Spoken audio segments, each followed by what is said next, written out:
Hello, I am Megan and welcome to Battle Royale with Cheese, the website you can get all of your TV and film news reviews and trailers. Venom: The Last Dance follows Venom and Eddie Brock, both played by Tom Hardy, as they run from the government and the Venom symbiote hunter creatures. Yeah, I feel like by this point it knows what it is. An action comedy film that's based on the Marvel character Venom.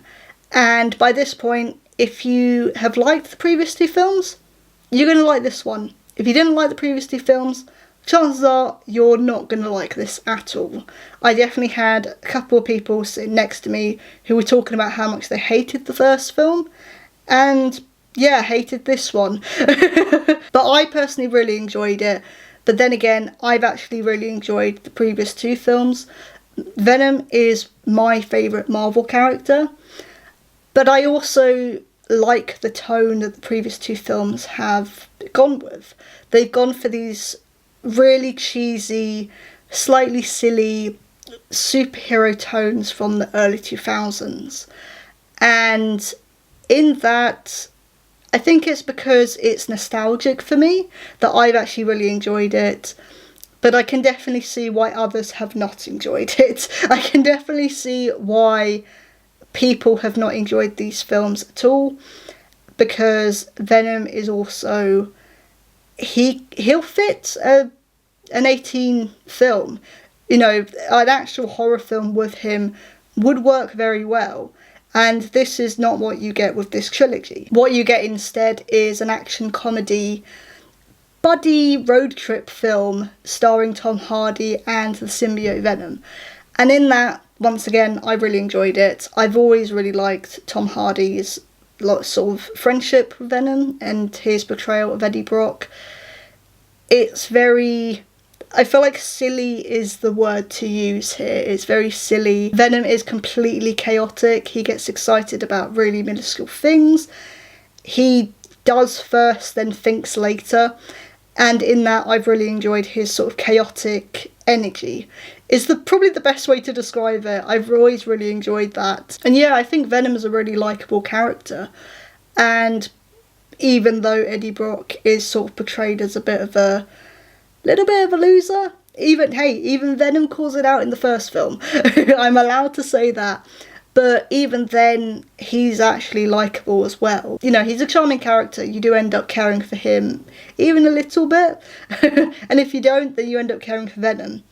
And I've really always liked their on-screen sort of friendship. I think it also helps that both characters are voiced by Tom Hardy. Tom Hardy does voice Venom.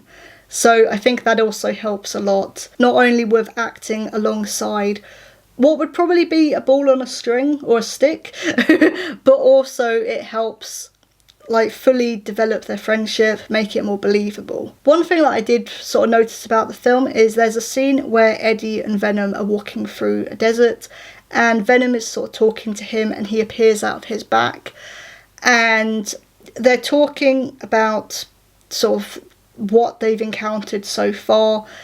And something I noticed that I think is interesting, and I don't think the other two films have done, is Venom seems to have way more expression. There's a lot more facial expressions with him. He's sort of squinting, he's sort of going, He looks confused occasionally, he looks sad at times, which wasn't something I noticed in the previous two films. I think it's interesting that they're showing off more of his emotions compared to the previous entries. As well as this, the CGI I found a lot easier to follow compared to the previous two films.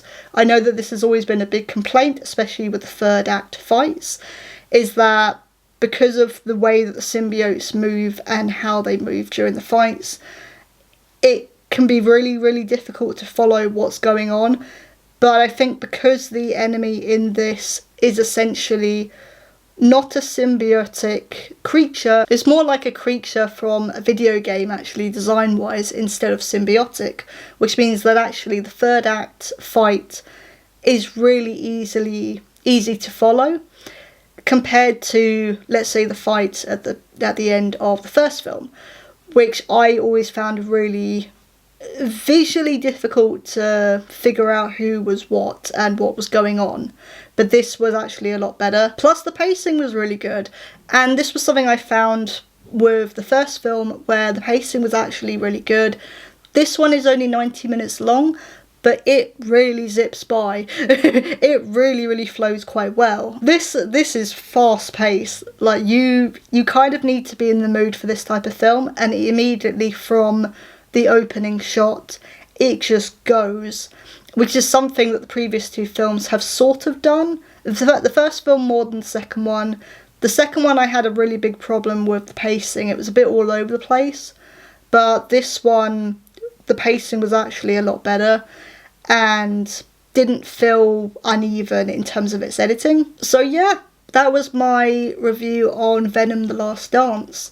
There isn't really anything to spoil here, to be honest. This is very much a popcorn flick, and again, if you like the previous two entries, chances are you're going to like this one. If you didn't like the previous two entries, I can't say I'd recommend this. You probably won't like this very much, and also it would probably be a bit weird going into this one now, considering this is the supposed end of the trilogy. But this was my review for Venom: The Last Dance. I will say there is going to be a video up on Halloween. Now, it is going to be up very late, just like this video. It took me forever to get back from the cinema, but the next video is going to be up on Halloween. It's going to be up at around 11 PM or midnight UK time. There is a reason for that, but just a heads up, the video that's going to come out next is going to be really late. But I was Megan, this is Battle Royale with Cheese. See you soon.